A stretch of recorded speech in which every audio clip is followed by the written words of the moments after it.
Hollywood is in absolute panic right now. Mel Gibson just dropped a terrifying final warning. And honestly, the entire industry is shaking. What he revealed about the Epstein files and Hollywood elites is about to blow your mind. And trust me, you need to hear this. Look, in the past few days, we've seen an avalanche of crazy stuff hitting the internet. First, that Diddy documentary exposed his entire inner circle. Then, those Epstein files we've all been waiting for finally dropped. But here's the thing. What Mel Gibson just revealed ties everything together in the most disturbing way possible. So, get this. Those Epstein files were supposed to be all redacted with black lines covering the sensitive stuff, right? Well, our internet detectives figured out something wild.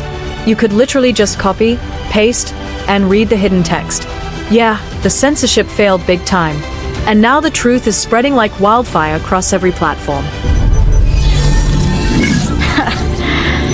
I thought this was supposed to be the most advanced security system on the planet. But that's just the beginning. In this video, you're going to discover Mel Gibson's terrifying warning about what's really happening behind closed doors in Hollywood. We're talking about shocking connections between the Epstein files and the entertainment industry. You'll see why powerful elites are desperately scrambling to silence the truth. And we're going to look at the disturbing pattern that people like Corey Feldman and Cat Williams have been warning us about for years. So stick around because this gets wild. Let me take you back a bit. Mel Gibson has been exposing Hollywood since he was a young talent in the industry. This guy saw things he couldn't explain. He was genuinely shocked by the dark secrets hiding behind all that glamorous Hollywood facade. And yeah, after he started speaking out, Hollywood basically blacklisted him. But we'll get to that. Listen to what Mel said years ago. A bizarre place. And it doesn't take very long, and I'm sure you've experienced this if you've stayed here for any length of time. You come in, you're fresh from the outside, you're off the boat, from the farm, still got shit on your shoes, you're in here, people are charmed by that you've still got shit on your shoes. They're charmed by the fresh approach you bring to it, and that's a real thing. But they're also stroking the shit out of you, licking you all over. And that's kind of good for you too. It's great. But it doesn't take very long before you realize, or before it gets to you. It's cascading on you all the time. You can't get away from certain attitudes, from certain modes of behavior that this town and the industry dictate. And no matter how strong you are, when you come in off the farm with those convictions and a certain line of attack, no matter how strong you are going to be affected by this place. It's going to divert you from where you were going. Sure. You're going to be diverted. When I came over here, I was in my mid-20s. Right. The first time I really came over here. I had a whole bunch of weird paranoid suspicions about what the hell was going on because there was a lot of stuff I couldn't understand. Right. And nobody was really bothering to explain it to me. They don't. And I formed a bunch of opinions about the town and about the people in it that were like, surely that couldn't be. Because a whole place can't be like, weird town, where the stranger wanders in and all the people are in the bar and they all shut up when he looks at them and they tell you don't go into the house on the hill. It's like that. And then you go away and you think, no, I was wrong. I mean, that's insane thinking. I'm paranoid. I imagined that stuff. That couldn't be the reason for why so-and-so was acting like, could it? And then you find out later on the track that you are exactly on track with a lot of this stuff. Not specifically on track, but that you could, that some of your worst nightmares were real at the time, and you think, now this is what I mean by actually starting to swim up or downstream with the rest of the salmon, eventually, if you stay here long enough. Yeah. You'll find yourself doing that. And you have to, there's a way of doing it without doing it. And that takes time. And it takes relaxation. Not being uncomfortable about... Not being uncomfortable. Realizing it for what it is. Projecting. Understanding what it is. Once you understand it, well, then you're not afraid of it anymore, so you can just walk around it, through it, and then get on with what you tried to get on with in the first place. A place like this can humiliate you, and it can humiliate you, it can be humbling. I mean, it does rip your life to pieces. Does it? If you'll let it. Yeah. And it's always pounding at the walls. These little guys, these little heathens with no soul downstairs with horns on their head with a battering ram trying to beat your walls in. Yeah. But that's your own devils, Yeah. I mean, as a matter of interest, do you think it's easier because you're an outsider who came in? I think so. Yeah. Because it was glaring to me because I was an outsider who came in. But I mean, this footage is old, but it hits different now. He called Hollywood a bizarre place that doesn't take long to corrupt you. When you first arrive in Hollywood, you're fresh from the outside. You've still got dirt on your shoes. You know what I mean? People are charmed by your fresh approach at first. But here's the twisted part. They are also manipulating you from day one. Mel described it like this. They are stroking you, making you feel special, licking you all over like you're the next big thing. Sounds nice at first, right? But it doesn't take long before the industry's toxic attitudes just cascade down on you like a waterfall. And no matter how strong your beliefs are, no matter how determined you are to stay true to yourself, this place will change you. It'll divert you from your path. That's just how it works. Now, here's where it gets creepy. When Mel first came to Hollywood in his mid-20s, he had these weird, paranoid suspicions about what was going on. There was a lot of stuff happening that he couldn't understand, and nobody bothered to explain what was really happening behind the scenes. So, he started forming these opinions about the town that seemed too crazy to be true. He compared it to one of those creepy towns in horror movies. You know, where a stranger wanders in, walks into the bar, and everyone just shuts up and stares at him. And then someone warns you, don't go to the house on the hill. That kind of vibe. At first, Mel thought, surely that couldn't be real. I must just be paranoid and imagining things. But then, and this is the scary part, he found out later that he was exactly right.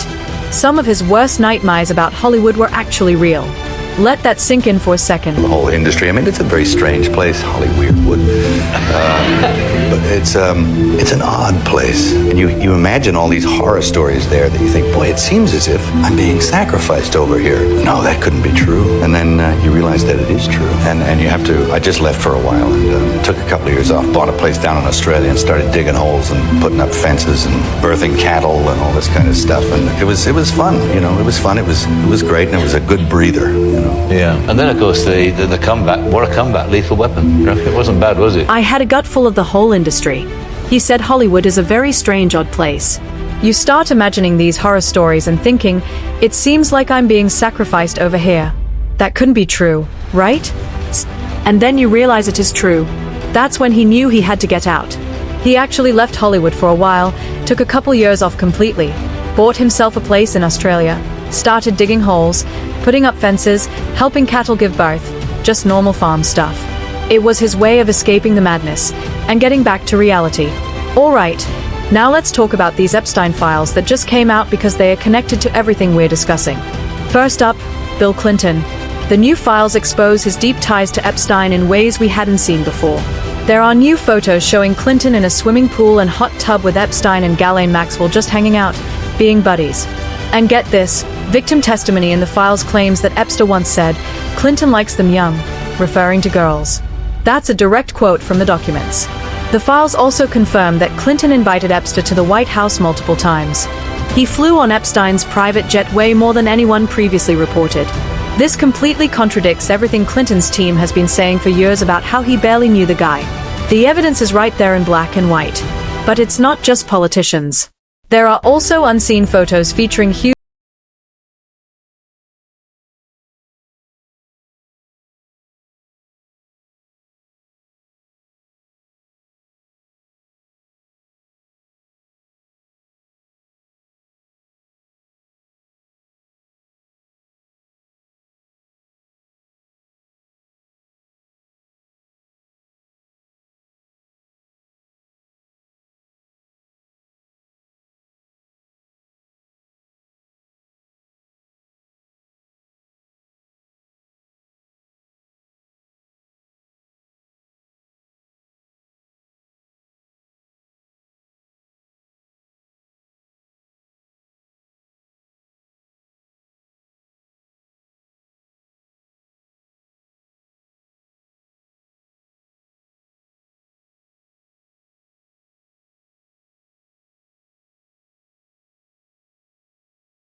A few years back, this movie came out that basically exposed what's really going on in Hollywood when it comes to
Alright, this next part is about how deep the manipulation goes.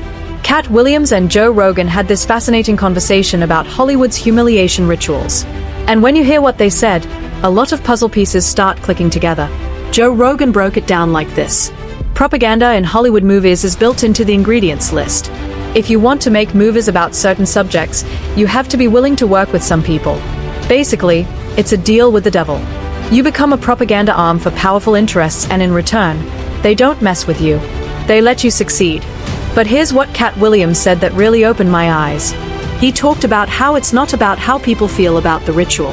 It's about whether following the ritual actually works. And then he brought up this example that people always criticize him for. He said, when I talk about guys wearing dresses in Hollywood, everybody's like, oh, he keeps talking about people wearing dresses, but look at it differently. Show me one person that ever wore a dress in Hollywood unsuccessfully. And you know what? He's right. Think about it. Every major male comedian or actor who put on a dress in a movie or show saw their career explode afterward. Every single one. That's the ritual. It's a pattern and it works for those who submit to it. That's not a coincidence. Now, let's talk about something really weird that happened with the latest Epstein document dump. And here's something else that's just weird. Have you noticed that it seems like everybody hung out with Epstein except for Diddy, and everybody went to Diddy parties except for Epstein? It's like they are opposing magnetic poles that repel each other. If we somehow got them in the same room together, would it have caused some kind of nuclear explosion? The fact that their circles don't overlap is actually really suspicious when you think about it.